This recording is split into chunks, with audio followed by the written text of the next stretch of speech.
Hi everyone, thanks for watching Access Hockey MI. Today we're going to talk about one of our favorite prospects to watch and to follow, and that would be Jonatan. Are we going to go with Jonatan today? We're going to go with Jonatan. We're going to call him Jonatan Berggren, but then Berggren the rest of the time, just because last names are the important part. First of all, congratulations to the equipment manager, Brad Thompson, for 1,800 plus games, I believe he's at now. So yay! Big milestone. That's a lot of games. 25 plus. If you're a Griffins fan, you know who Dog is. Yeah. So congratulations He's to a Dog. local celebrity. He is. So Berggren was drafted 33rd overall in 2018. So he's been with us for a while. He has been playing in Sweden. This is his first North American year. So we're going to go into his bright future and everything that we've seen from him so far. I think we're going to kind of be stating the obvious because I think everyone really likes Berggren Berggren we're just doing like a... We're doing a gush fest. Yeah. It's been a while Why since not? we've had one of those. So last season in the SHL, so 2020 to 2021, he had 45 points in 49 games. The team he was with is one of their elite men's teams. The big guys. Yeah, so whenever we say SHL, that's what we mean. They have different levels, but that is like the primo league to be in. The grown-ups. Yeah, he was playing with big boys.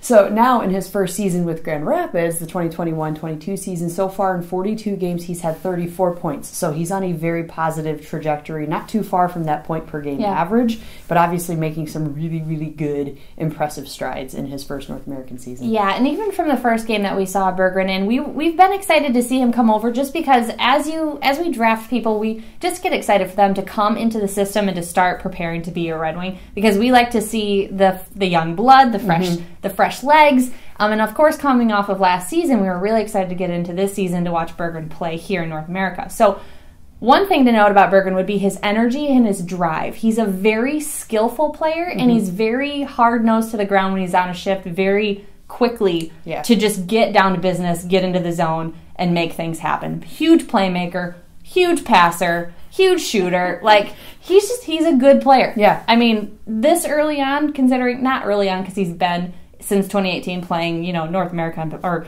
Euro, and then before that, of course, playing. But it's just great to see. He has been playing. Yeah, it's just been great to see. Yeah, he has a tenacious attitude where I think no challenge is too big. He doesn't really psych himself out in that way. Yeah, at least the attitude we see on the ice doesn't seem that way. In any interview, it doesn't seem that way. Yeah, and that's something that flows over into your game too. If you've got the confidence, even if you got to fake it till you make it, I don't think he's faking. No. I'm just going to pretend to score. Right. Pretend to pass really well. Pretend to be really good. He's also been able to get a lot of time with the special team. So we talked about that previously. I'll link that in the description too, so go back and watch that.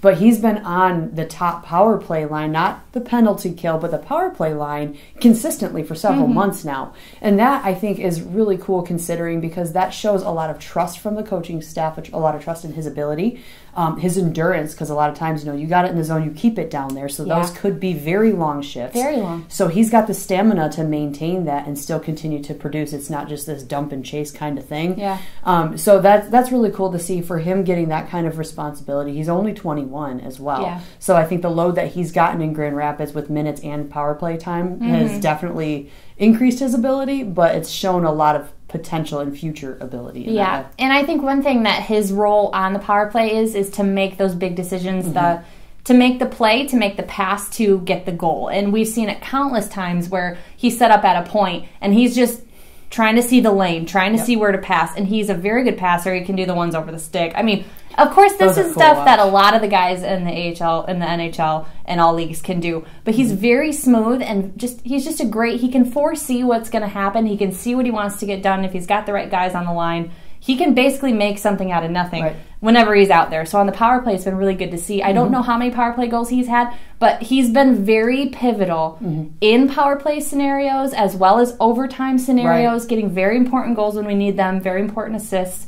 So it's just been great to see that kind of evolving through his time with the Griffins. And I think he's very patient in those situations too. Yeah.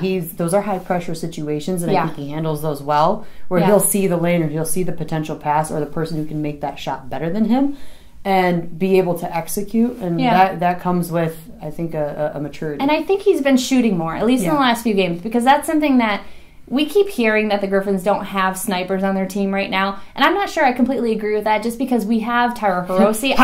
I would call Tyra Hirose a sniper. Yeah. I would call Berggren one. I would call Kyle Kriskola one. Mm-hmm. They're not like sit in the corner like Ovechkin and that kind of sniper, but all of them are very good shots. They're all very accurate, so it's just a matter, I think, of getting the puck off your stick and shooting more, and I think Berggren has been shooting more, and so that's been great to see. Also, his puck handling. That's something that him coming to Grand Rapids was something everyone was talking about. Yeah. His silky hands, his very good feet and handwork, hand-eye coordination. Is that's incredible. Something, and it was evident in the first game, and it's just been getting better. He's been getting more comfortable. He's getting to know the people he's playing against a lot more, just because in our division we play a lot of the same teams. So I think he's getting to know them too. Right. And I think that's very evident that he's very good at puck handling, hand-eye coordination, all the stuff you need to be successful. He's a total package, right? He is. Yeah.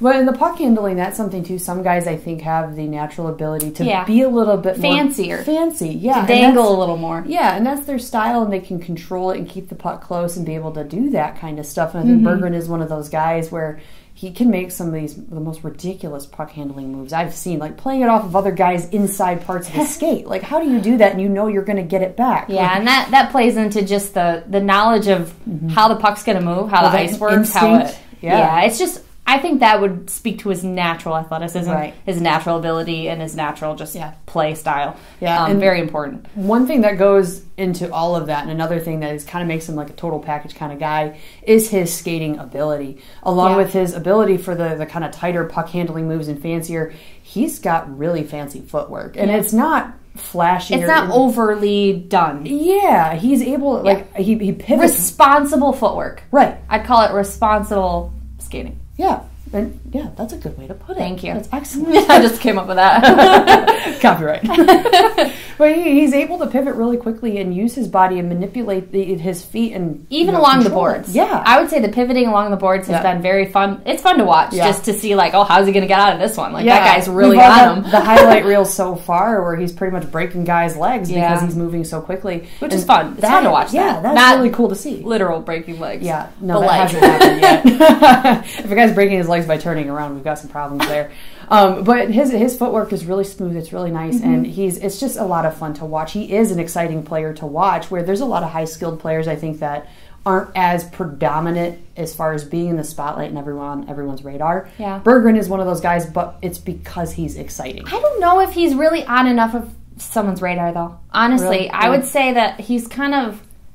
I think he's going to surprise some people. If they're not focusing on Grand Rapids right now, if they're just focusing Red Wings, then he might surprise some people. Because right now I think Foligno and Zadina have been in the news a lot more. Yep. So I think that he might be under the radar right now. Yeah. But the trajectory of Berggren, it's actually hard for me to know how long it'll be before he's a Red Wing. Because he's going to be one. He's going to be a Red Wing. Yeah, no and doubt. I, honestly, if he went up next year... Put him in it. Put him on the Red Wings. It's been a long time since we've said with confidence this person is going to be a Red Wing. He'll be a Red Wing. Yeah. It's obvious, and I think that he'd be a great player with Raymond. I mean, what doesn't go well with a Raymond side? A side of Raymond.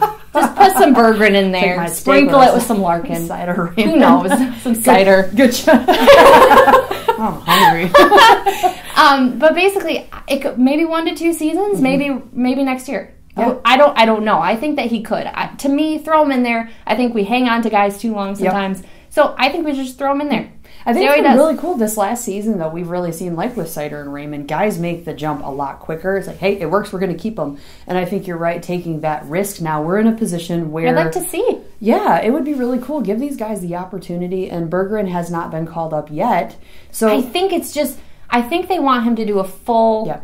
Let's stick him in this one scenario. Yeah. Just have him work it out. And physically too. He's 5'11", 194 at the last weigh-in. I don't care. Jack Hughes is right away in the NHL. Yeah. I don't care. Put him up there. That's true. Just do it. Put Berggren up there. Eiserman, are you listening? Basically, we both think he's developing quickly. Yeah. I think he's showing his natural ability. We're not saying that he's like the end-all. I'm saying that we have someone who's very talented. Let's put him up there. After we see how free agency works out, after we see how all these small contracts that we have work out, come the next year, after we see how he is at training camp, see how he can do. And for one thing, Berggren, I think, is all business. I think he's of course, he's there to develop to be a Red Wing. Right. And I think he's on that path. He's incredibly focused. Like, every interview, every time, like, he gets on the ice, that's his job, and I think that's the same for all the guys. But some are more susceptible, I think, to getting a little emotionally overloaded with, you know, getting down on their game or how everything goes. He does seem very mature.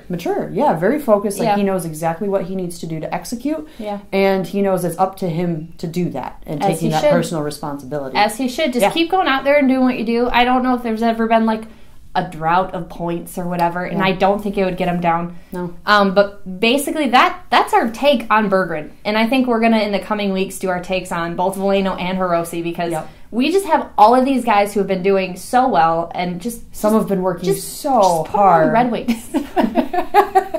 I mean, we want them. Yeah. I would love to see them play in GR and just love it there, you know, but they want to be NHL. They want to be, that's what Grand Rapids is for. Well, and that's what we want to. Ultimately, we love seeing these guys come through, and the next batch of guys, it gets a little emotionally taxing when you get kind of attached to them and how but then you get the new blood in, and you get to see even more talent, and it's fun to be in our position to see these guys develop and grow with their lines, with their special teams, with, you know, their teammates, and to make it to Detroit and see them get the notoriety and attention that they've been working for these last 4 or 5 seasons. It takes a long time for these kids once they're drafted. So why not? Yeah, put him in it. What the hey? See how he does. He'd probably do great. I think him and Raymond's style would be really fun to watch together. Would just be fun. They would play off each other really well. Let's just do it. Yeah. Let's just do it. Yeah. Anyway, that's what we think so far about Berggren. And again, we've got, these are stats at the time of filming. Of course, we do have a game this day that we're filming. Yes. And I believe I think we'll have one right after we post this. Yeah, we got like 2 or 3 more this week. So these are, you know, as of right now, stats. So just keep an eye on him. If you haven't seen any games with Grand Rapids, go to AHL TV, watch their games. And have just a great time watching them develop. We're not sponsored, but they are having late season discounts on their packages right now. I don't think we have to say we're not sponsored. I think they know. Just watch hockey, okay, guys? That's just what we want you to do. That's what we want for you. It's an investment into the future. And it's the 25th season, so that's what this jersey is. It's special. It has 2 Calder cups on it. I don't know if you counted those. 2. All right. We'll see you guys next time, and thanks so much for watching. Subscribe. We did it again. Sorry. Subscribe. Comment and like, and we will see you next time. Bye, guys.